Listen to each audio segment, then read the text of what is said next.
Ini untuk calon wakil presiden nomor urut 1 Bapak Muhaimin Iskandar. Perubahan iklim ekstrim mengancam produksi pangan dan menurunkan kualitas gizi pangan. Hal ini sangat berpengaruh terhadap kualitas sumber daya manusia serta kecerdasan, imunitas, dan produktivitas. Pertanyaannya, bagaimana strategi paslon untuk menghadapi dampak perubahan iklim terhadap produksi dan kualitas gizi pangan? Waktu menjawab 2 menit, Pak Muhaimin, dimulai saat berbicara. Silakan. Saudara-saudara sekalian, tanpa krisis iklim pun persawahan pertanian kita tidak memiliki air dan irigasi yang memadai. Bahkan dia lebih fatal lagi dalam mengadakan pengadaan pangan nasional. Petani tidak dilibatkan dan bahkan hanya melibatkan korporasi. Ini yang harus kita rubah. Kita ingin melihat bahwa potensi petani dan seluruh produk-produknya masih sangat luar biasa. Mulai dari pengadaan lahan yang memadai. Dalam arti lahan-lahan yang ada melalui reformasi agraria. Reforma agraria menjadi prinsipnya. Yang kedua, petani kita harus kita beri pupuk yang cukup dengan harga yang terjangkau. Bahkan banyak petani punya duit sebetulnya tapi pupuknya tidak ada. Bagaimana mungkin? Yang kedua, potensi pupuk organik juga menjadi salah satu bagian penting agar produksi pertanian kita semakin berkualitas. Di sisi yang lain kita ingin program perlindungan gagal tanam gara-gara iklim juga kita berikan supaya petani kita aman, merasa aman dan yakin dengan produksinya. Pengembangan irigasi dan subsidi pupuk tidak bisa dielakkan. Tidak boleh kita melakukan pembiaran petani kita sehingga kita kekurangan pangan, petani kita tidak diberi kesempatan untuk mengisi kekurangan pangan itu. Kualitas pangan kita bergantung juga kemampuan kita memfasilitasi agar petani kita lebih produktif lagi. Dengan cara ini desa-desa kita libatkan untuk menjadi bagian dari satu kesatuan pengadaan pangan yang berkualitas, sekaligus kita hentikan untuk ketergantungan dari pangan di luar produksi kita sendiri. Baik, terima kasih. Selanjutnya kami persilakan calon wakil presiden nomor urut 2 Bapak Gibran Rakabuming Raka untuk menanggapi. Waktu Bapak 1 menit dimulai ketika Anda berbicara, silakan. Baik, terima kasih. Enak banget ya Gus ya, jawabnya sambil baca catatan tadi. Kuncinya di sini adalah ekstensifikasi dan intensifikasi lahan. Kemarin tahun lalu kita sudah bangun pabrik pupuk di Fak-Fak.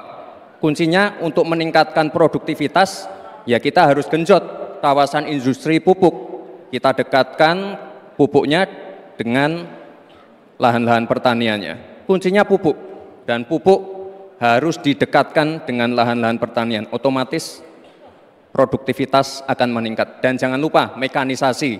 Kita ingin meningkatkan produktivitas para petani.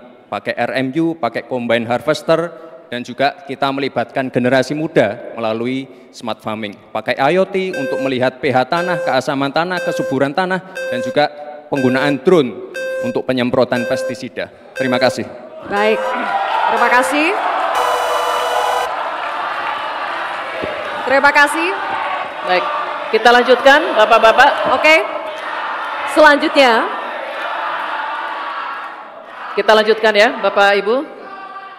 Cukup ya. Kita lanjutkan dulu. Selanjutnya giliran calon wakil presiden nomor urut 3 Bapak Mahfud MD untuk menanggapi juga. Waktunya 1 menit Bapak, dimulai ketika Anda berbicara. Silakan. Ya, kan masalahnya itu salah satu yang sering kita dengar, lahan berkurang, petani berkurang.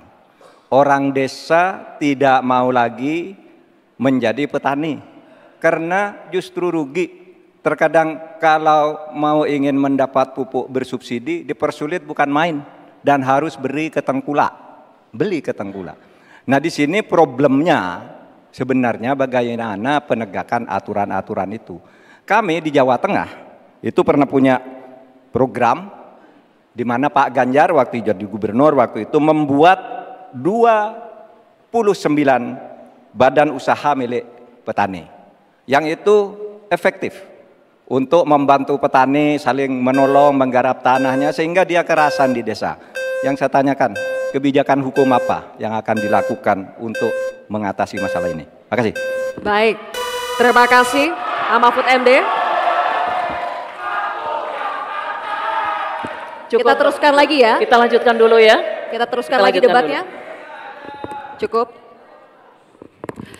Selanjutnya kita kembali ke calon wakil presiden nomor urut 1 Bapak Muhaimin Iskandar. Kami persilakan untuk merespons tanggapan dari calon wakil presiden nomor urut 2 dan 3 yang telah dikemukakan. Waktu Bapak 1 menit dimulai ketika Anda berbicara. Silakan. Terima kasih Pak Gibran. Yang Anda sampaikan hanya mengulang apa yang saya sampaikan. Saya ingin memperdalam lagi bahwa petani kita ini potensinya besar sekali. Jumlah petani kita masih sangat besar. Potensi tanah kita subur masih banyak lagi. Di sisi yang lain, kita juga memiliki apa yang disebut kebutuhan pangan kita, juga pasar yang luar biasa. Nah, dalam konteks ini antara suplai kita punya potensi, antara permintaan kita juga punya sangat kuat.